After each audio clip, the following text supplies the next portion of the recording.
Hey, thanks again for pressing play. And welcome once again to another edition of the Suns Jam Session podcast on the BLEAV Podcast Network, presented by FanDuel, where if you bet on the Phoenix Suns tonight, I believe the line was 9.5. I hope you took the Clippers minus 9.5 because it was one of those, snap back to reality kind of games. But still plenty of things to talk about, plenty of observations that both Matthew and myself have to talk about on this edition of the Suns Jam Session podcast. So let's get into it. Drop the intro.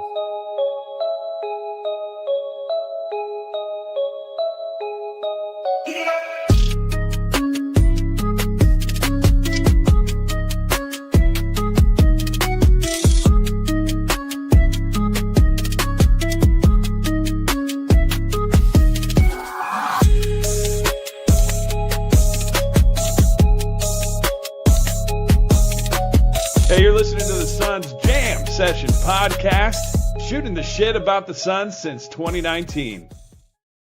Right, Matthew, let's crack them. Oh, yeah, we did it. All right. Prepared. Cheers. It's been a while since both of us have had a beer together at the same time. Cheers. Could use one after that game. Yeah. The Phoenix Suns go into LA, first night of a back-to-back, and they play Los Angeles Clippers, a team that looks very familiar if you're a Suns fan. Chris Paul's over there, Bradley Beal, airplane mode. Derek Jones Jr. is also a member of the Los Angeles Clippers. And so a team that is full of former Phoenix Suns, and they end up losing the game 129-102. They trailed by as much as 32 in this game. They lose by 27. Brings my first question.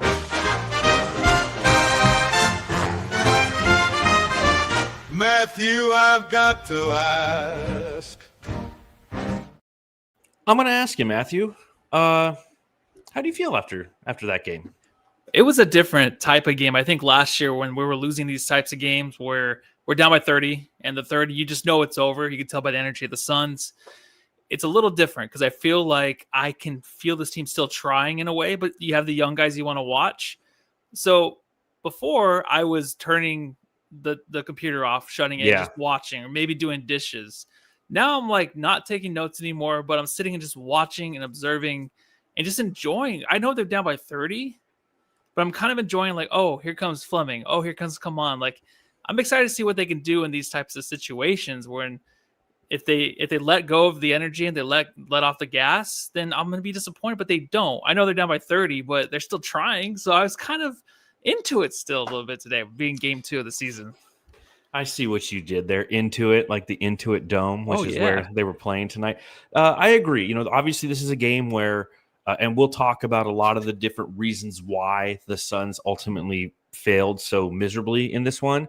But again, this is what happens when the weight of expectations is no longer on your shoulder. Maybe this is a loser mentality. Maybe I'm a loser. Okay, maybe the Dodgers got boned today, and then the Suns got boned right after. It was double boning. I was scared to look at the score. So, dude, they gave up like 9 runs in the 6th or something. It was like unbelievable. And I was like, but it was the same thing. I'm like, okay, is what it is. I'm not upset. Yep. I'm not frustrated. It's the same thing with the Phoenix Suns. I wasn't necessarily upset or frustrated because I knew, and I tweeted out, I was like, you know what, this is going to be an opportunity to see the young guys.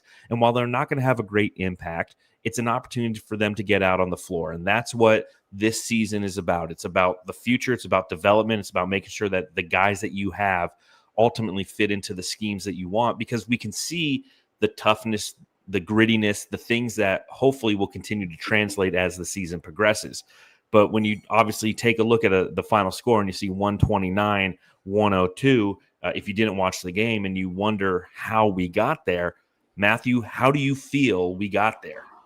Well, it's really the battle between Devin Booker and the other two guys and James Harden and Kawhi Leonard.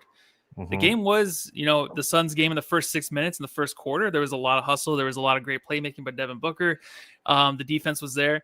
But then at the end of the first, it was tied game. It was kind of the Clippers come back. James Harden gets hot. And in the second quarter, when you really need Book to step through or to, work his magic in a way to kind of compete and other guys to step up, you just don't have those other dudes. I think James Harden was just feeding off of the energy that Dylan Brooks was kind of burying into him. Like he was a guy that was like, into him, chest to chest to chest, but then James Harden is just like knocking down threes. Yeah. Kawhi was unstoppable defensively. So I think you kind of saw like how Switch City Pod says right here. Seems like the Clippers are just in a different class than us, but still fun to watch. They are. They're definitely, you can see how they're like a 5th or 6th seed. And then the Phoenix Suns are obviously that play-in type of team.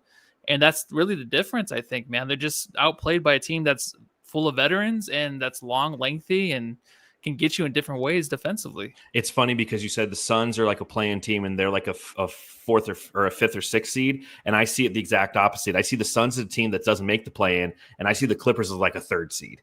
Right. So I think the gap is a lot bigger there as you look at these teams, you look at the talent, you look at the depth of these teams. And it's a reminder that when you play Sacramento and you have to fight back to beat Sacramento by 4, you're playing Sacramento. There's a lot of really tough teams in the Western Conference, and the Clippers embody that. I do want to kind of start off with Devin Booker because I know that's where a lot of people are going to start talking about his overall performance. Allow me to reintroduce myself. My name is Big Dick Booker. So Devin Booker in this one only had 18 points. He only took 10 shots. Dylan Brooks took more shots than him. Grayson Allen, Colin Gillespie, and Royce O'Neal all took more shots than Devin Booker. He was 5 of 10 from the field, 1 of 4 from beyond the arc, 7 of 7 from the free throw line, 7 assists, had a couple personal fouls, had 3 rebounds, had 3 turnovers. So 7 assists, 3 turnovers.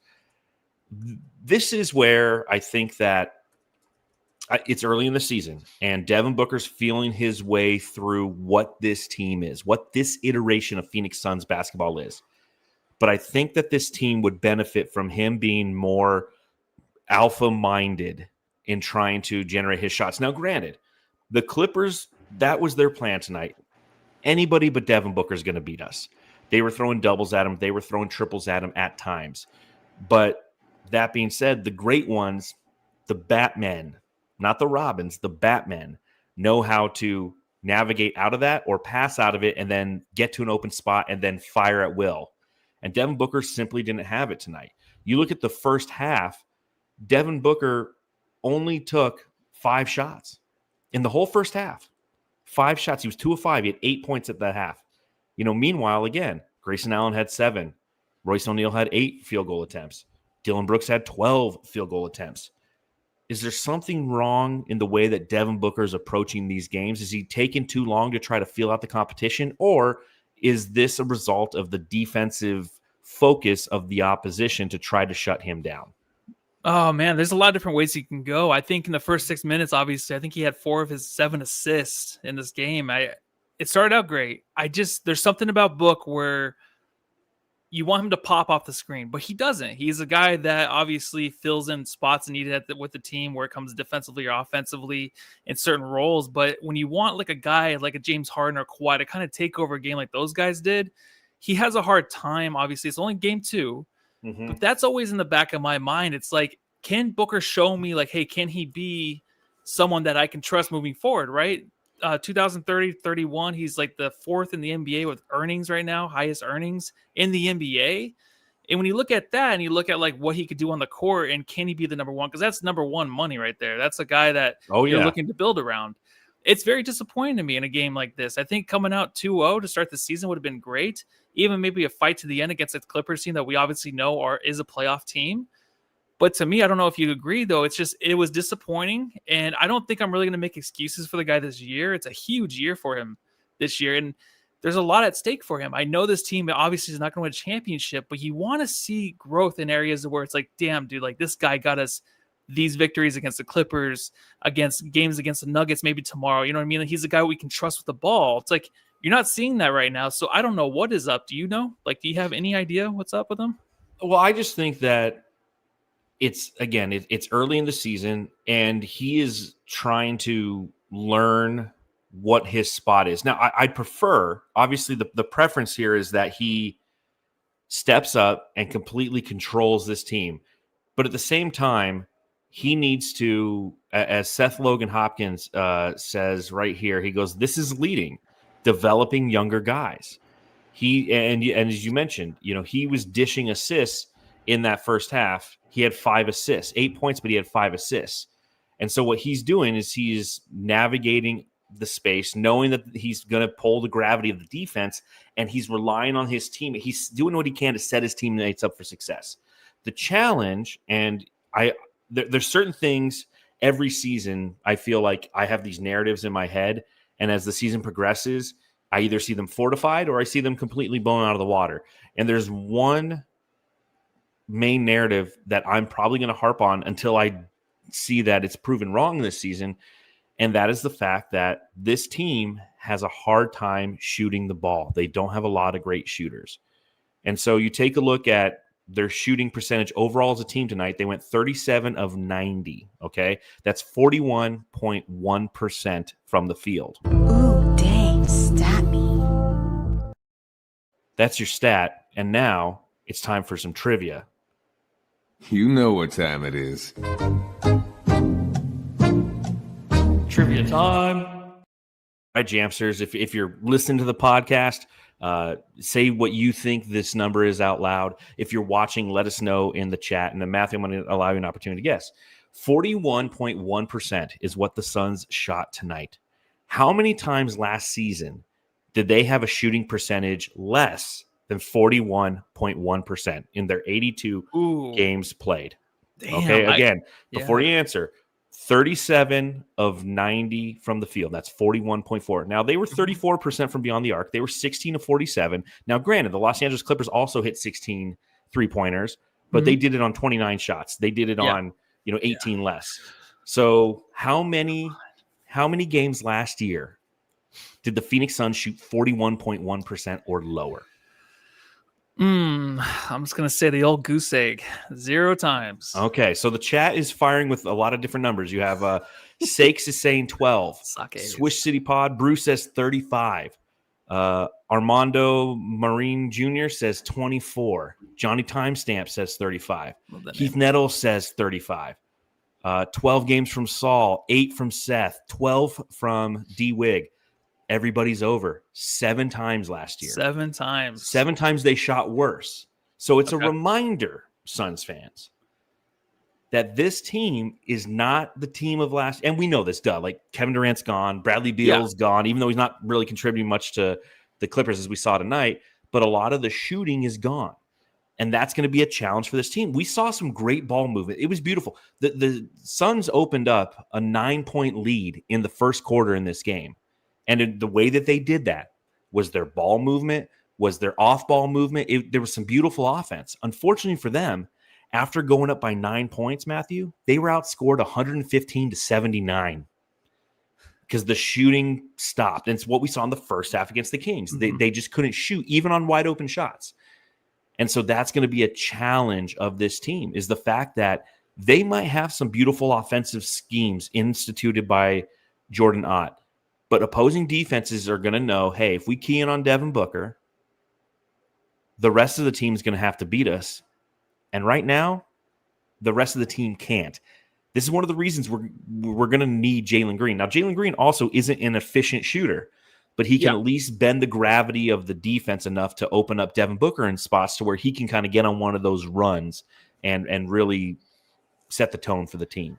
Yeah, and I agree. I think that looking forward to Jalen Green coming back is exciting, but it's nothing like you're like, hey, this is going to solve a lot of our issues scoring or keeping up with the Clippers when they go on a 10 to 12-0 run, like some guy that can answer them. Like he might be, but it's nothing I'm like really hoping like he comes back and just kind of conquers in a way. But also like you look forward to other guys returning, like Kaman, obviously, and Fleming just coming in later in the game.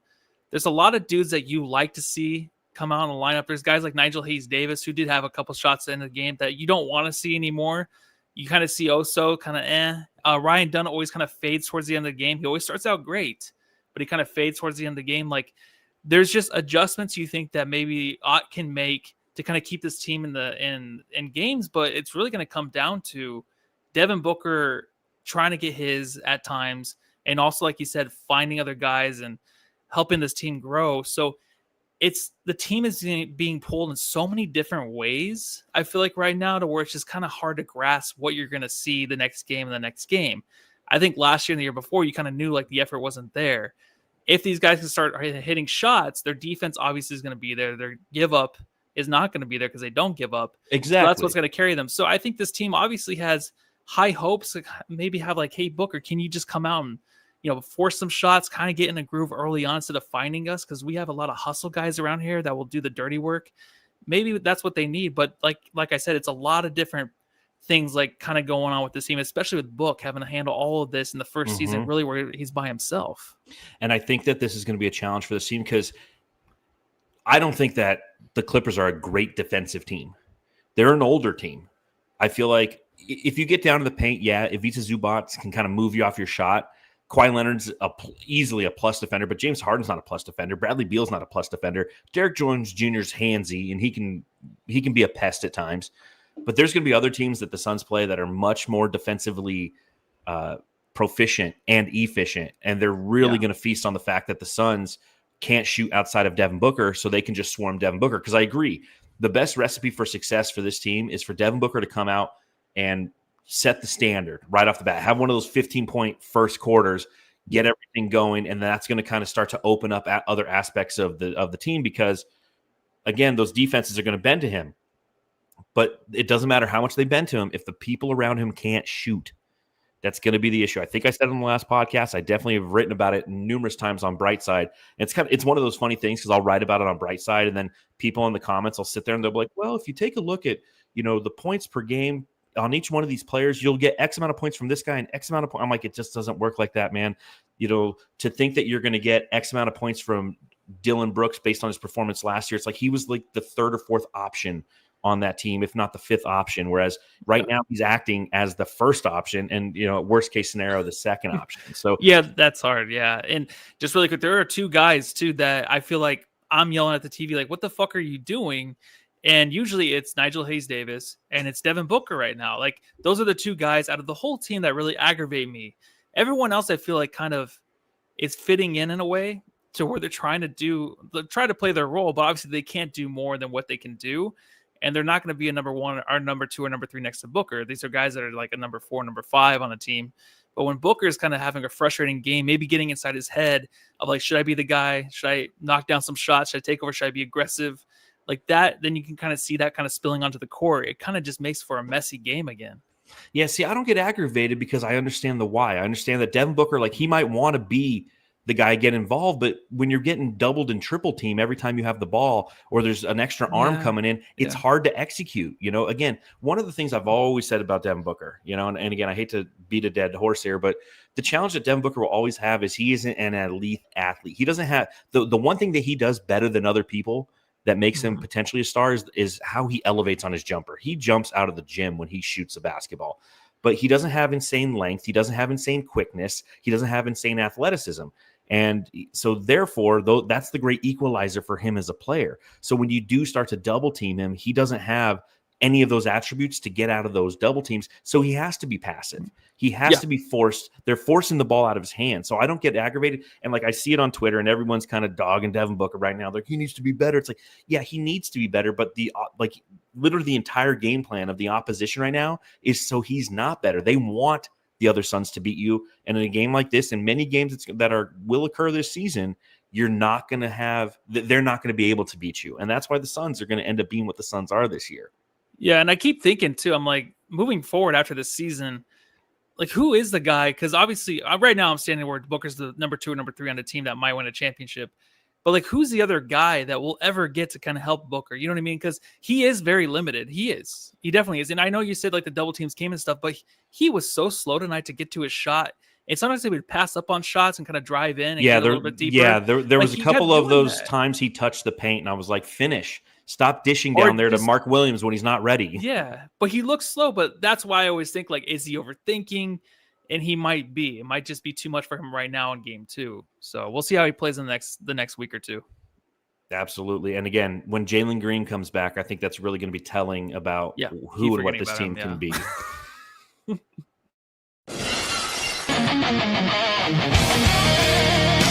Dylan, the villain.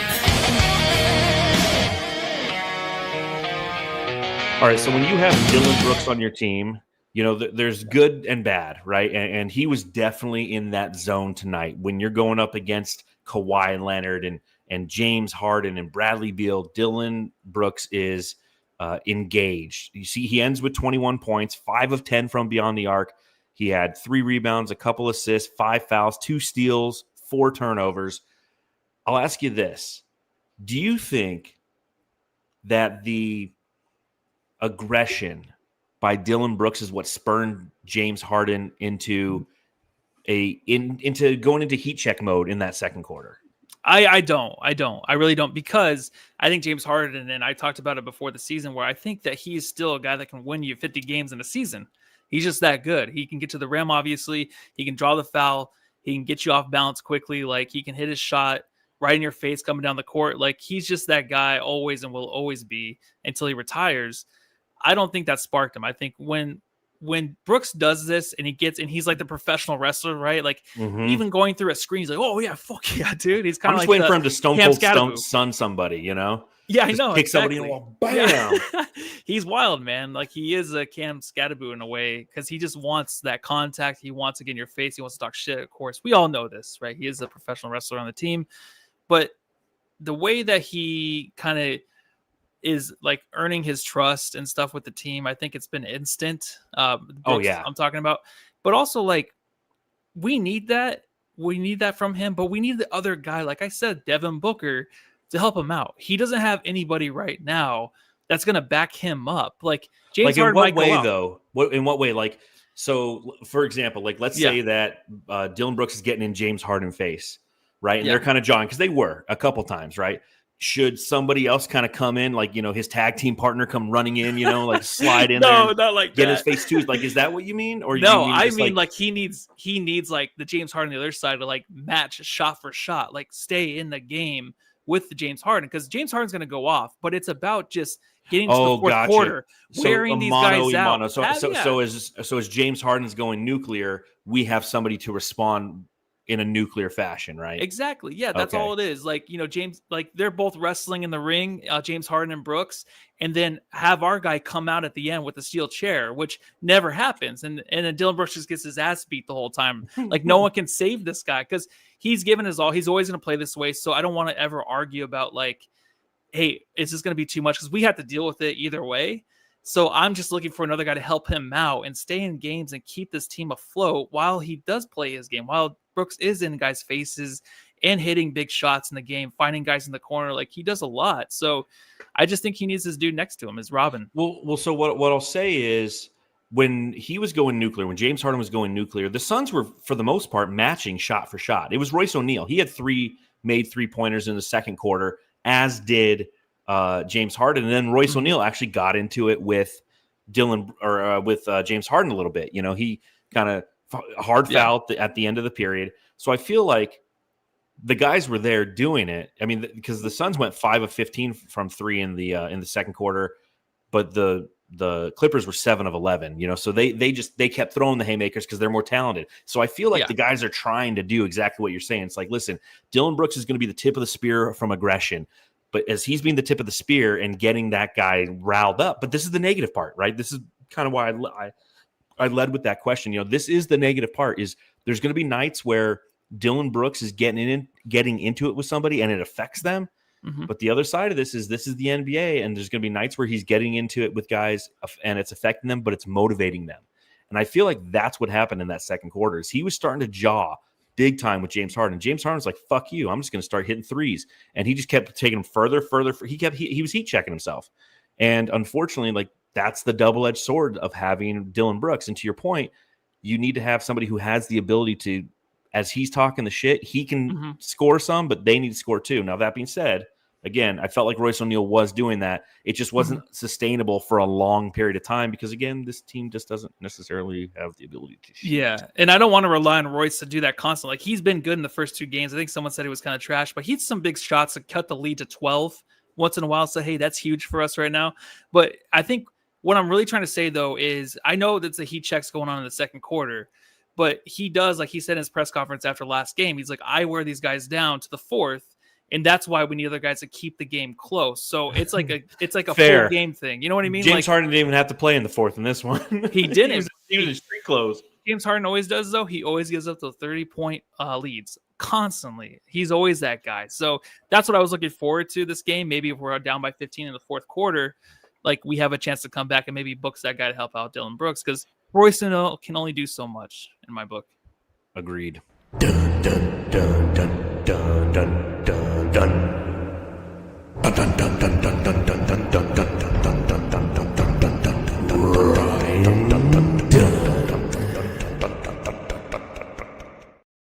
Felt like a game where Ryan Dunn was about to explode because he was pogo sticking down there. I mean, he ends the night with 6 points. He has 5 rebounds, 3 of them of the offensive variety. 3 of 5 from the field, only took 1 3-pointer. But it was the personal fouls that kind of took him out of the game. And by the time he could have come back in, the game was already done. And first night of a back-to-back, Coach Jornot just said, you know what, we're just going to sit him. But I feel like he was right on the precipice of making a huge impact. And in my eyes, that's the dream scenario, is Ryan Dunn evolves into like a modern Sean Marion. Like, give me that universe, because he has that pogo stick mentality, because he has that I don't give a fuck, I'm going to the rim and trying to slam home a missed shot or something like that. You know, but again, what's his name? James Harden baited him to the classic James Harden 3-pointer foul bait. That game is his 3rd personal foul, 6 minutes left in the second quarter. He played tentative the rest of the half until he was pulled. And then he got his 4th foul with 9 minutes left in the the 3rd quarter. That was kind of it for Ryan Dunn tonight. It's been tough for the rookies. Well, in this game, for sure. I think Oso, he's going to start. These guys aren't rookies no more, dude. They're not, because Fleming came in and Kaman did. Those are the new rookies. I'm not used to like. I'm gonna talk about those guys. Look at those. Look at those. I got. Yeah. Ooh, look at those bad boys. Yeah. For those listening, who's the guy on the right? Our right. Is that Fleming? This is Fleming. Okay. All right. Cool. That's his rookie card. Yeah. So Top's got the contract again, so they can start making cards. And there's a generation now. Kaman Malawatch card. You gotta get him autographed, dude. Yeah, you gotta sneak them in. The media doesn't get an autograph. Yeah, I'm like a media guy. I'm like, hey, can I get an autograph? Like, Voida, you can never come back. Dude, like, you're never allowed back, dude. So I think there's 3 guys this year I'm gonna have a tough time talking about. I think it's Ryan Dunn, Oso, and even Royce O'Neal, because Royce O'Neal is just limited to just shooting threes. But Ryan Dunn, Oso, I think I did say that Ryan Dunn is washed, right? Coming into the season, he's a washed guy. I'll never live that down, because he's going to be an okay player. But you can pivot, you can change your opinion. But I still deep down, because it's only been 2 games. And what I see from Ryan Dunn is he's not a guy that can help in the second half so far, but it's only been 2 games. So he's been played out of games both. He starts out so great. The energy is there. It looks great when the Suns are up. But then when it comes to adjustments and stuff, he just looks lost. He doesn't look like the same guy. So I don't know where to trust him or what to make of it until I see more. And so I see a couple more weeks of him. Understandable. So is there anything you saw tonight that was positive? Because I thought he was unbelievably positive. It was the fouls that hurt him. He was he caught the ball on the perimeter on one play, and he could have taken the 3, but he realized that the defense was out of position, so he went and he dunked it home. He had multiple multiple opportunities where he tipped the ball out. Disruption on the offensive glass, which led to secondary possessions. The Suns didn't convert those possessions, but Ryan Dunn's the one who put him in a position to have those possessions. Yeah, and I'm not going to argue against, hey, this guy's he's making plays out there. That's what I'm saying. Like, I just don't have anything for him right now until I see him really pop off the screen and actually finish off a game to where he's winning us a game. Like, what was he tonight? Was he a plus or minus? Everybody was a minus. +4. So he was one of the positives. No, he was a -7. Oh, that's the first half, +4. Yeah. Okay. Yeah. But everybody was a minus, but he was one of the few, from a starter perspective, only Oso Ighodaro had a lower plus-minus. So, again, if he's not popping to you, he popped to me in the first half. The second half, he didn't get a chance because he was in foul trouble, so he got played right out of the game. Yeah, I know, but that's still part of the game, right? Staying in the game. Oh, 100%. Like staying out of foul trouble. So, I don't know, guys. Sorry. You don't like his dunks? I don't like the way he looks. Sorry. I don't like the way he looks on the court. I don't. Really? There are plays in the beginning of the game. What is it about him on the court that you don't like? Like, I think even his shot looks good. It just doesn't fall. It's strange. I don't know, man. There's no hitch in his shot. For me. His shot's better than Mikal Bridges ever was. Okay. You think so? Really? Do you not think so? I don't like him that much, dude. I don't like his shot. I don't like what he brings in the second half of the game so far. I understand that, but when you say you don't like it, it's like, what don't you like? It's like saying, well, I don't like the color blue. It's like, why? It's like, because I just don't like it. It's like, okay, but why? Well, I've already told you. No, I've already told you. It's the way he looks. I don't think he like looks like an NBA. He doesn't look like an NBA player to me. Yes, him and Oso do not look like NBA players, man. I can't get over it. It's kind of like I don't know, man, how to compare it. It's kind of like just watching like a TV show, a sitcom, maybe The Pilot, and there's just some actors in there. You're just like, these look like a Tom Cruise, but they're not. You know what I mean? Like they look like an actor, like their face, but there's something off with them. It's like their delivery. They make you money. Yeah, it's they're like not their going to delivery, make money. their tone, or just their acting ability, right? The way they look. You look like Tom Cruise, but you're rigid. Okay, that's a good. That's a good comparison. That's why I don't want to. I needed to see more on the court, but that's just how weird I am with this guy and Oso. I'm sorry. It's just weird. All right. I have a weird relationship with those guys. Well, like D-Wig says in the chat, he says his offense is better than his defense, which is weird. Yeah, he's just overall just not a big fan. I'll tell you who I'm not a big fan of is Nick Richards. God, dude. So you're not gonna play the drop, right? Oh, I didn't know if he earned it or not yet. Well, I was like, we should do that. About playing the drop, but I was just like, I don't know if he earned it tonight. You know? Yeah. He played 9 minutes. He was 1 of 3 from the field, and Nick Richards is somebody who, like I even said on the last pod, like I thought he was good. I liked what I'd seen in the preseason, and perhaps I'm putting too much weight into one play. But like, there's a play where he finally gets a rebound. He just turns and throws it in the stands because he thinks the guy's there. It's just like, yeah, I get that.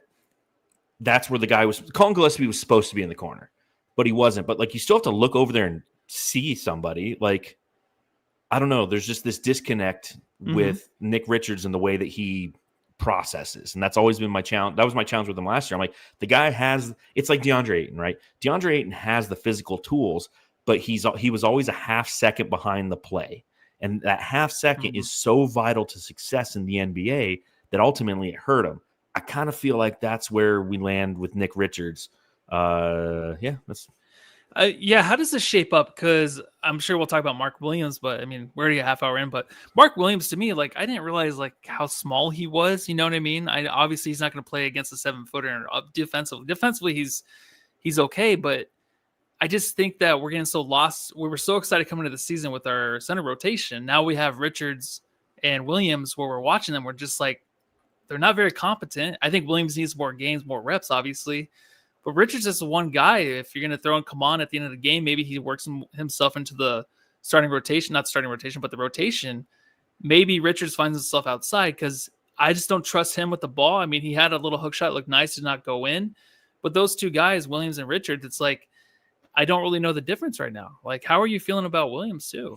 I don't mind Williams. I don't feel he's small. I just feel like he looks smaller than Ivica Zubac, who's a brick shithouse. Because Mark Williams is 7 feet, 241 pounds. I feel like he's like 6'10". No, or is he 7? Yeah, okay. he's big. That's a big dude. Like, were you there when he came walking out on media day, or had you left by then? Oh yeah, I left. Yeah, he's a big dude. And like you look at like last game when he was playing against Drew Eubanks, who he knows is kind of a big dude, and like he was as big as him. So I definitely feel like he's big. Ivica Zubac is just so technically sound that he owned his ass, you know. And again, I think with Mark Williams, and tonight's a great example of what you said. It's like tonight's one of those nights you realize that we have two centers who used to play for Charlotte, you know, and because it was just like, you know, they were getting owned, and I feel like there's going to be matchups where he's going to look great. There's going to be matchups where he struggles, like every center in the NBA. And I think that Ivica Zubac is an all-NBA center that he went up against. And Zubac, I mean, what was his final numbers? Let's see here. He was 3 of 5 for 8 points and 5 rebounds. He didn't have to do much, but when he wanted to do something, he could, man. If they wanted to run their entire offense through Ivica Zubac and just beat up on Mark Williams until he was out of the game, and then beat up on Nick Richards until he was out of the game, just drawing foul after foul, they totally could have. Again, it showcases the difference in class when you look at the Clippers and you look at the Suns. Am I right? Yeah, no, it definitely does. But also Mark Williams, like, who's he going to work with? Like, he's a good pick and roll guy. He's a guy that can finish around the rim. But Is he going to work with Gillespie more? Are they going to have like a pick and roll going eventually? Like, to me, a lot of these guys might seem a little lost at times, but Williams does seem more lost than I thought he would coming out of the gates. But I think it's just going to take time. I don't know. The answer to that is it's not Gillespie, because in time, Williams is going to be your starting 5, right? So he's going to eventually have to develop rapport with Devin Booker. Or Jalen Green, right? Both of them. Running the pick and roll? Okay. Both of them. Yeah. He's going to have to develop that rapport. And one thing that Devin Booker's never really been good at is entry passes to bigs in the post and lobs. He's had okay success on lobs, but it's something where I feel like Devin Booker has almost a trust issue. And maybe it's because, he grew up without a center. He had Tyson Chandler as a young guy, and after that they had fucking nobody. And then they got DeAndre Ayton, and Ayton obviously had his challenges. He's somebody who you throw a lob and he catch it and he bring it all the way down and then ball's gone, So whereas Williams, I feel like if you put it up there, he'll go up and get it. And Devin Booker said that after the last game. He's like, dude, I got a guy who will go up and get it. I just got to learn how to get it to him. And that's going to come with time. And 11 years. Booker. I know. He still can't throw a fucking lob. or an entry. It's the entry pass that drives me crazy, dude. Although we don't have a lot of guys who post up. Like, there's no one on this team who can post up. Or it's 2 games in, I know. Yeah. But how many times have you seen an entry pass on a post up? 0. That's not this offense. Yeah. Well, that's what's so fun about Kaman coming in tonight later in the game. Like, it's like, oh my God, it's a big fucking guy, 7'1", that can handle the ball around the rim and loves to go up and just instantly and try to get the ball on the rim and just try to follow up on it. Like, I want to see more of that. Like, I think maybe 10 games, Kaman's maybe playing 10 plus minutes or maybe 15 minutes a game, but we need some guy in there just to kind of fuck shit up, especially against Zubac. I know you said he's fundamentally sound, but I'm not saying Kaman should have came in and dude, I am saying it. Damn it. I'm not going to say that. Not yet. All right, Patience, not yet. My friend.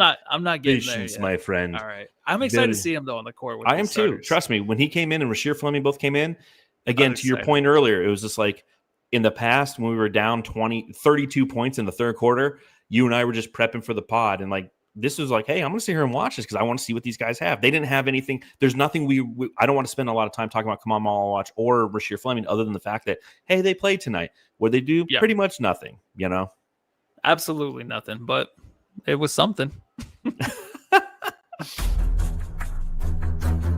The Suns Jam Session subreddit stakeout. Welcome to the Suns Jam Session subreddit stakeout, brought to you by NettlesAir.com. So I was at the Intuit Dome tonight, dressed up as Batman on the wall. And I was like, where are you? Where is she? Because I didn't want them to know I was a Suns fan, trying to blend in. And here's what they had to say on the Clippers subreddit tonight. Got emotional seeing CP3. Welcome back, CP3. What did you think about CP3 back in Los Angeles, Matthew? I don't care. Neither did I. He's just out there trying to hurt dudes. Hey, I think Steve Ballmer would be a great villain for Batman, right? Well, did you see any of the traffic people where you're trying to save them and try to catch Ballmer running out the exit? Yeah, it's like, come, where is she? And her and she. Oh, shit. Suns got 2 of the dirtiest players in the league now. Obviously, they're talking about Grayson Allen and Dylan Brooks. Brooks in thug defense mode already. It's like I'm like Brooks, Thug, and Harmony. I don't know. I was trying to workshop something there, but it didn't work. Beal sucks. They were ripping Beal on the subreddit, dude. So who's John Collins is going to be a starter, right? Pretty soon. I think so. I don't think Beal. I think by game 70, Beal won't even be playing. He'll just be street closed the rest of the playoffs. Well, yeah. I mean, the 20-game soft tissue issue is right around the corner. But yeah, for those who are wondering, Bradley Beal, 20 minutes played, 2 of 4 from the field, 6 total points, 2 rebounds, 1 personal foul, 1 turnover. You know what? He's getting paid properly now. He's not. He really is. He's not worth $54 million. So. Beal as Powell's replacement is a bad joke. He will be on the bench soon, unless they want to be last season's Suns. So yeah, even the fan base agrees with you there. Yeah. Let's see, what else did I have here? Brooks, a true sack of shit. Here it comes all season long. You know what? I saw this clip the other day, and I always forget about it. I forget the movie it's from, but some guys are playing like softball or something, and one guy's like, he's like, "Hey, batter, swing batter," and he turns to the guy playing third. He's like, "Eat shit and die," and the guy's like, "Eat shit and live." It's such a good line. What a good rebuttal, dude. I just wish somebody would tell me to eat shit and die, because I would love to have that rebuttal. Like, eat shit and live, Stu. Goddamn, I hate Royce O'Neal. He's always been a top annoying player to me. Has Royce O'Neal always been a top annoying player? What's he annoying? Is just his beard is sparkly? Like, what's annoying about him, dude? I don't know. Like, was he like fucking people up when he was in Brooklyn or something? He doesn't go in he doesn't do it. Well, he does try to rebound. He does his best tipping balls out, but he doesn't do anything else but shoot threes. Right? I know. Like, he got into a little bit with Harden, and they popped off. Royce O'Neal is a clown. Go home, bum. And that's your subreddit stakeout.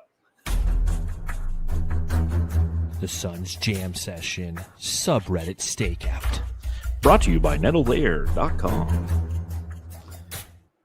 Oh, I almost had it timed down perfectly. You'll get it, just like the Suns and their offense, right? What? Anything else that you had in your notes, Matthew? I stopped taking notes in the second half because I knew it was going to be quite the blowout. I didn't have anything else from anybody. I just think Kawhi Leonard, and he's scary. He is definitely the Terminator out there tonight. He was up and down the court just by himself doing whatever the fuck he wanted. So that was scary to watch. But Colin Gillespie playing a lot. What do you have, 27 minutes tonight? Like, yeah, he had the ball a lot, and he was free to shoot the step back three. Like, the bench was going crazy for him to shoot it, and a lot of confidence in him to do it. So Coach Ott right now is telling him, like, just do what you want to do out there. Like, it's refreshing to see in a way. I love it. That's why he's getting his opportunity. Yeah, he's getting his opportunity. The 5 of 12 from the field, 3 of 8 from beyond the arc. He had 5 assists. He had 5 total rebounds. He had 3 assists, a block shot, a steal. I mean, he's a little stat stuffer. I love him. So what do you love about Colin Gillespie? My favorite part is if he's Tom Cruise, he actually knows how to act. That's one thing I never even worried about with him. I'm like, he seems like an NBA player. He definitely does. It had nothing to do with the game-winning 3-2 in last year. My favorite parts about Colin, thank you for asking so much. My favorite parts is he can deal with the minutes played. He can play the full court defense. He can make sure that he does find the best shot for his teammates, but himself too. But also he does take those selfish threes. Mm-hmm. Now I'm like, I don't know if I like that or not, but I do like it for 2 games because I'm like, maybe is like, we have to, I mentioned this before, like really rely on this guy to be pretty good this year in order to have a chance to be 500 if they want to be 500 this year, which is far out of reach, obviously, but just kind of building the confidence behind him and the trust in Odd. Like, I love that, dude. I'm not saying he's going to be a starter, but he's a guy I want in at the 6-minute mark of the game, or just, you know what I mean? Just to come in. Cause I think the more reps he has, the more confidence he can build himself. That's what he needs. 100%. And Odd's giving it to him. So he's a top 3 player right now. I love him.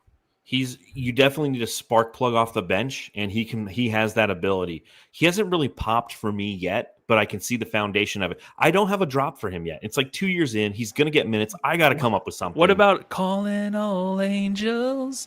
But you can do maybe calling all angles, like angles passing, but he's not like that great of a passer. No, he's not. Yeah. But so I like the calling all angels. Yeah. Okay. We're cooking. I'll put something together. I don't know if I'll have it by tomorrow because I don't know if I'll be on the podcast tomorrow. I doubt it. You're going to be partying with Devin Booker at the Sheraton? The global ambassador. Although he'll be in Denver because they play in Denver tomorrow. Yep, so exactly. It's my brother's birthday and I got to go to a dinner. You know, happy 40th, Paul, you son of a bitch. Love you, Paul. Thanks for coming to Diaper Keg tomorrow. Yeah, you son of a bitch. You have to schedule a birthday dinner between a World Series game and a Suns game. Like, that's October, isn't it, man? It is. Especially when you're a Dodgers fan because you're always in the fucking World Series now. So it keeps going. Yankees fan, they choke all the time.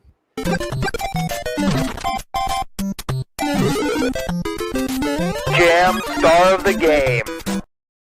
Hamsters, a reminder, subscribe, rate, review, hit that thumbs up button. Let people know that you've been here and you watched us, because that helps with the algorithms. It gets other people here watching our post-game podcast live after every single game. Matthew, I'll start with you. Yeah. Who do you give your jam star of the game to?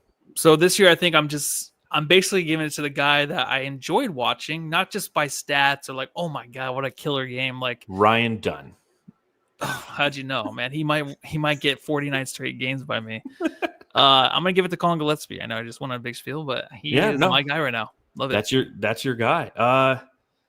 Let's see. Gosh, this is a tough one. No one popped. Dylan Brooks was a motherfucker, but I feel like he instigated James Harden into his his night. I really liked Ryan Dunn early, and I was hoping for a big game from him, but his foul trouble kept him kind of out of it. Grayson Allen was 4 of 12. I don't even remember him taking 3 shots in this game. It's one of those disappearing acts for him. Devin Booker, not really, because he was being pestered. And so, again, people are going to say that. Only 10 shots. He needs to shoot more. I agree. I'm not saying you're wrong. But at the same time, like, they were forcing him away from it. Royce O'Neal, 4 of 11 from the field, 3 of 10 from beyond the arc.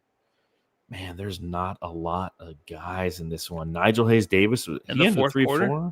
Is he that one guy the coach loves? Who is the one guy that Monte loved? Elie Okobo or Abdul Nader. Is he those guys? He's Abdul Nader. Yeah, he definitely is. Like 22 minutes. I know a lot of it's in fourth, but he played 22 minutes. Yeah. Let's see how many of those came in the second half. Or 21.9. 15. Okay. You know what? I'll back you up. I'll say Colin Gillespie in this one. Yes. I'll go 2 for Colin. Let's see what the Jamsters say. First, Nettle says more singing Lissy. All right. I might have to have you just send me the audio for that. And then Saul says agreed. Colin needs to play for Jamstar. Crystal Zabrowski says not Booker. Brooks is my Jamstar from Det Nibble. I don't like the way that it's displaying people's names in here today. You notice that? It has all their ats. Oh, really? I thought normally this would just say Kiko, but it's just like Kiko, 10, 12, 15. So he says Davis for me. So Nigel Hayes-Davis. So there you go. Brooks Energy from Keith Nettles. The Rooks from Christian. Collins Hustle. So that's kind of where we stand. Next game for the Phoenix Suns. Tomorrow they play the Denver Nuggets, man. Any thoughts on that game? Anything you want to preview before we get into that one? Well, I think the Nuggets were really frustrated after. I mean, Jokic was after the last loss against the Golden State Warriors. Yeah, they choked that one away, huh? Yeah, 2 nights ago. Yeah, last night they kind of choked it away. Jokic wasn't able to hit free throws, hit the threes when it mattered. I think we get demolished. I think it's a team that wants to be the number 1 team in the West, and Jokic is taking it personally. So let's see. The Denver Nuggets. Let's start him. I'll say this. I think the Clippers. I had them 3rd in my preseason predictions. I had Denver first, so I'm not looking forward to playing Denver at Denver on the second night of a back-to-back. It's almost a scheduled loss. That's why I knew we weren't going to win this game. I definitely know we're not going to win the next game. It's the next road game at Utah where it's like, okay, we can even things up, be 2-2. That's kind of the equalizer. Yeah. That's where you get the win, if you will, on this road trip. So we'll see what happens tomorrow night. Again, we'll be coming to you live right here on the Suns Jam Session podcast. Once it's all over, make sure you subscribe. Make sure you rate. Make sure you review. Make sure you go to FanDuel and take a look at that odds for tomorrow. My guess, if you were to set the line right now, what would you guess the Suns line is? Like, because tonight 19? Tonight it was plus 9.5. You might be right. Plus 19. Yeah, it probably is plus 19. Yeah. It might be, I think another 30-point loss tomorrow, but I'm going to enjoy it. I'm going to enjoy these losses, I think, this year. I'm excited. I will be watching it on my phone when I'm at a dinner for my brother's 40th, and, because his friends are going to be there, so it'll be like, okay, man, I'll be sitting in the corner over here just, watching the game. Yeah. I kind of got. Are you going to pop on a little bit, maybe? You don't have to. I might just do I probably quicker, will. quicker. I mean, because dinner's at 6, the game's at 7, so, it doesn't mean it ends till 9:30. If I'm at Global Invest till 9:30 tomorrow night, fucking kill me. Yeah. All right. Well, we'll see how it goes. Jamsters, we will be live though, unless I don't go. But all right. All right. All right, everybody. Love you guys. Have a good night. Love your family.